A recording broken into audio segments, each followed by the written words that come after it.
Black spot, red colour black spot ಮತ್ತು black colour spot ಅಂತ ಇರುತ್ತೆ. ಈಗ ಇಲ್ಲಿ ನಾವು 100% ಬೂದಿ ರೋಗ, ಅದರಲ್ಲಿ ಡೌಟೇ ಇಲ್ಲ. ಬೂದಿ ರೋಗ ಇವತ್ತು ಏನು ವಿಚಾರ ಅಂತ ನಿಮ್ಗೆ ಗೊತ್ತಿರ್ಬೋದು ಆಲ್ರೆಡಿ, ನಮ್ಮ ಬ್ಯಾಕ್ಗ್ರೌಂಡಲ್ಲಿ ಏನಿದೆ ಅಂತ. ಹೌದು, ಮಿರೇಬಲ್ ಕೃಷಿ. ಈ ಹೂವಿನ ಕೃಷಿನಲ್ಲಿ ಸಾಮಾನ್ಯವಾಗಿ ನಿಮ್ಗೆ ಗೊತ್ತಿರುವ ಹಾಗೆ ಒಂದು ನಿಗದಿತ ಪ್ರಮಾಣದ ಆದಾಯ, ಅಂದರೆ ಜಾಸ್ತಿ ಇದರಲ್ಲಿ 6 ಕೇರಲ್ಲ 3 ಕಿಳಿಯಲ್ಲ ಅಂತಾರಲ್ವ, ಆ ಥರ ಆದಾಯ ಬರುತ್ತೆ. ಮತ್ತು ಆ ಥರ ಆದಾಯ ಬರಬೇಕಂದ್ರೆ ಅಷ್ಟೇ ಖರ್ಚು ಇರುತ್ತೆ. ಈ ಮಿರೇಬಲ್ ಕೃಷಿನ ಚಳಿಗಾಲದಲ್ಲಿ ಮೇಂಟೈನ್ ಮಾಡೋದು ತುಂಬ ಕಷ್ಟ. ಅಂದರೆ ಇಲ್ಲಿಂದ ಆಚೆ ನಿಮಗೆ 3 ತಿಂಗಳು ಖಂಡಿತ ಮಿನಿಮಮ್ ಪ್ರೈಸು 70-80 ರುಪೀಸ್ ಆದರೂ ಇದ್ದೇ ಇರುತ್ತೆ. ಕಾರಣ ಏನಂದರೆ ಈಗ ಸುಮಾರು ರೋಗಗಳು ಬರುತ್ತೆ ಚಳಿಗಾಲದಲ್ಲಿ.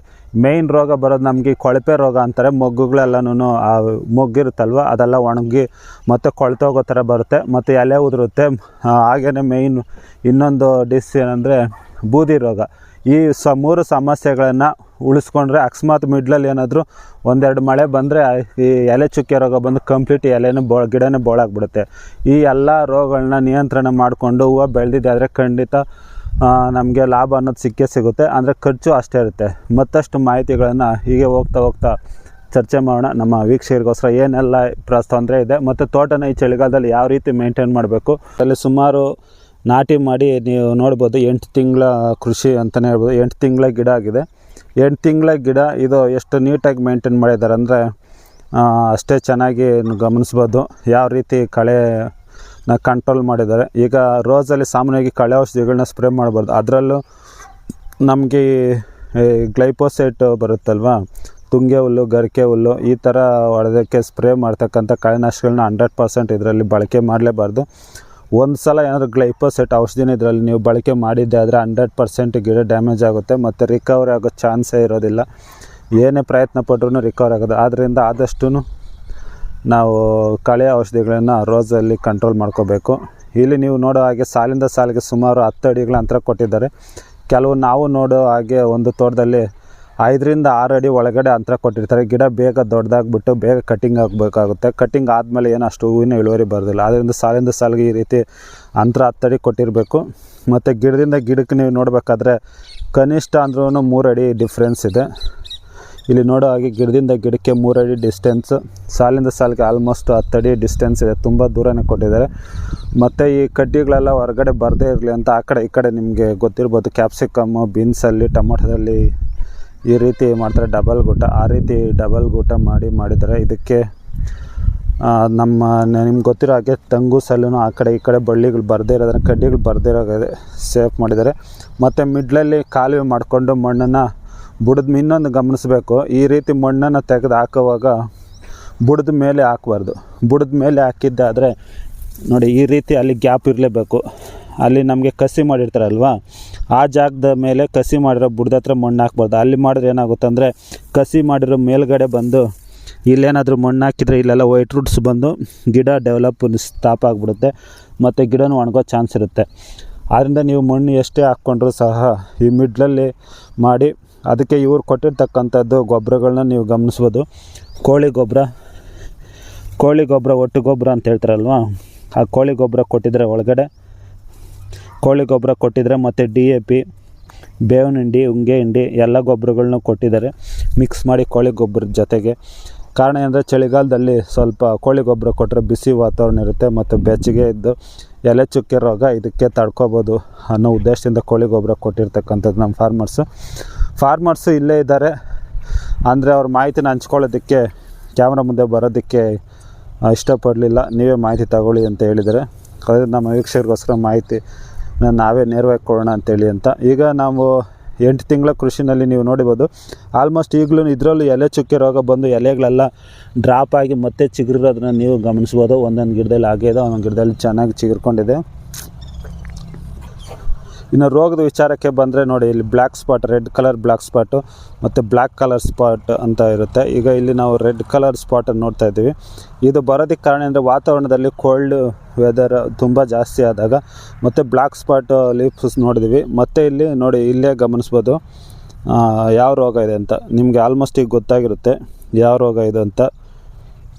ಇದು 100% ಬೂದಿ ರೋಗ, ಅದರಲ್ಲಿ ಡೌಟೇ ಇಲ್ಲ. ಬೂದಿ ರೋಗ ಇದು ಒಂದೇ ಔಷಧಿನಲ್ಲಿ ಕಂಟ್ರೋಲ್ ಬರೋದಿಲ್ಲ. ಸುಮಾರು ಔಷಧಿಗಳನ್ನ ಸ್ಪ್ರೇ ಮಾಡಬೇಕಾಗುತ್ತೆ. ಅದನ್ನು ನಾವು ಟೆಕ್ನಿಕಲ್ ನೇಮು ಅಂದರೆ ಕಂಪ್ನಿ ನೇಮ್ಗಳು ಹೇಳೋದಿಲ್ಲ, ಟೆಕ್ನಿಕಲ್ ಮೆಡಿಸನ್ದು ಹೇಳ್ತಾ ಇರ್ತೀವಿ.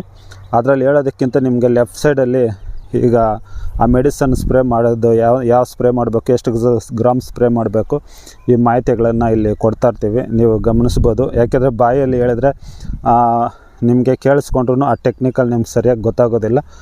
ಅದರಲ್ಲಿ ಸ್ಕ್ರೀನ್ ಮೇಲೆ ಶೇರ್ ಮಾಡ್ಕೊತಾ ಇರ್ತೀನಿ. ಇದರಲ್ಲಿ ಮೇಯ್ನು ನಮ್ಮ ಚಳಿಗಾಲದಲ್ಲಿ ಕಾಣ್ತಕ್ಕಂಥದ್ದು ಬೂದಿ ರೋಗ ಮತ್ತು ಎಲೆ ಚುಕ್ಕೆ ರೋಗ ಮೇಯ್ನ್ ಪ್ರಾಬ್ಲಮ್ಮು. ಆಮೇಲೆ ನಿಮಗೆ ಗೊತ್ತಿರ್ಬೋದು ನೋಡಿ, ಇಲ್ಲಿ ತೋರಿಸ್ತೀನಿ, ಕೊಳಪೆ ರೋಗ ಅಂತ ಬರುತ್ತೆ. ಕೊಳಪೆ ರೋಗ ಅಂದರೆ ಯಾವ ರೀತಿ ಬರುತ್ತೆ ಅಂದರೆ ನೋಡಿ, ಈ ರೀತಿ ಕಲರ್ ಚೇಂಜ್ ಆಗಿ ನೋಡಿ, ಈ ರೀತಿ ಹಿಂಗೆ ಪ್ರೆಸ್ ಮಾಡಿದ್ರೆ ಒಣಗೋಗಿರುತ್ತೆ. ಮತ್ತು ಅದು ಬಡ್ ಇದು ಅರಳೋದಿಲ್ಲ, ಹಾಗೇ ಈಗ ಇರೋದು ಹಾಗೇ ಒಣಗೋಗ್ಬಿಡುತ್ತೆ. ಈ ಥರ ಮೊಗ್ಗುಗಳು ಬಂದಿರ್ತಲ್ಲ, ಈ ಕುಚ್ಚು ಫುಲ್ಲು ಒಣಗೋಗ್ಬಿಟ್ಟು ಈ ಕಡ್ಡಿನೇ ಒಣಗಿಬಿಡುತ್ತೆ. ಅದು ಬಂದರೆ 100% ತೋಟ ಡ್ಯಾಮೇಜ್ ಆಗುತ್ತೆ. ಮತ್ತು ನೀವು ಔಷಧಿಗಳು ಹೊಡೆದ್ರೂ ಅಷ್ಟು ಬೇಗ ಕಂಟ್ರೋಲ್ ಆಗೋದಿಲ್ಲ ಚಳಿಗಾಲ ಮುಗಿಯೋವರೆಗೂ. ಮತ್ತು ಔಷಧಿ ಹೊಡಿದೇ ಇದ್ದರೆ ಗಿಡನೂ ಒಣಗೋಗ್ಬಿಡುತ್ತೆ, ಆ ರೋಗ ಮತ್ತೆ ಡೆವಲಪ್ ಆಗಿ. ಈ ಎಲ್ಲ ತೊಂದರೆಗಳಿರುತ್ತೆ. ಈ ಎಲ್ಲ ತೊಂದರೆಗಳನ್ನ ನಿವಾರಿಸ್ಕೊಂಡು ನೀವು ಬೆಳೆ ಮಾಡಿದ್ದಾದರೆ 100% ಪ್ರೈಸ್ ಅನ್ನೋದು ಈ ಚಳಿಗಾಲ ಮುಗಿಯೋವರೆಗೂ ಇದ್ದೇ ಇರುತ್ತೆ, ಇನ್ನು 2 ರಿಂದ 3 ತಿಂಗಳವರೆಗೂ. ಅದನ್ನ ಚಳಿಗಾಲದಲ್ಲಿ ಮೇಂಟೈನ್ ಮಾಡೋದೇ ತುಂಬ ಕಷ್ಟ ಇದು ವಿಚಾರ, ಮಿರೇಬಲ್ ಕೃಷಿ. ಮತ್ತು ಇದಕ್ಕೆ ನೀರಾವರಿ ವಿಚಾರದಲ್ಲಿ ಬಂದರೆ, ನೀರಾವರಿ ವಿಚಾರದಲ್ಲೂ ಅಷ್ಟೇ ವಾತಾವರಣ ತೇವಾಂಶ ಇದ್ದರೆ ನೋಡ್ಕೋಬೋದು.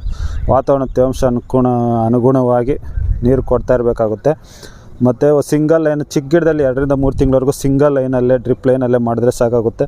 ಇಲ್ಲಿ ಗಿಡ ಬೆಳೆದಂತೆಲ್ಲ ನೀವು ಆ ಕಡೆ ಒಂದು ಲೈನ್ ಈ ಕಡೆ ಒಂದು ಡ್ರಿಪ್ ಲೈನ್ ಮಾಡೋದು ನೋಡ್ಬೋದು. ಕಾರಣ ಏನಂದರೆ ನೀರು ತೇವಾಂಶ ಹೊರಗಡೆ ಬರ್ತಾ ನೀರು ಬೇರು ಅಷ್ಟೇ ಆ ಕಡೆ ಈ ಕಡೆ ಸ್ಪ್ರೆಡ್ ಆಗ್ತಾ ಇರೋದನ್ನು ಗಮನಿಸ್ಬೋದು ಆ ರೀತಿ. ಮತ್ತು ಔಷಧಿಗಳು ಸ್ಪ್ರೇ ಮಾಡಬೇಕಾದ್ರೆ ಈಗ ಚಳಿಗಾಲದಲ್ಲಿ ಆಲ್ಮೋಸ್ಟ್ ನೀವು 5 ಡೇಸ್ಗೆ ಒಂದು ಸಲ ಸ್ಪ್ರೇ ಮಾಡಲೇಬೇಕು. 5 ದಿವಸದ ಒಳಗಡೆ ಸ್ಪ್ರೇ ಮಾಡಿಲ್ಲ ಅಂದರೆ ತುಂಬ ಸಮಸ್ಯೆ ಆಗುತ್ತೆ.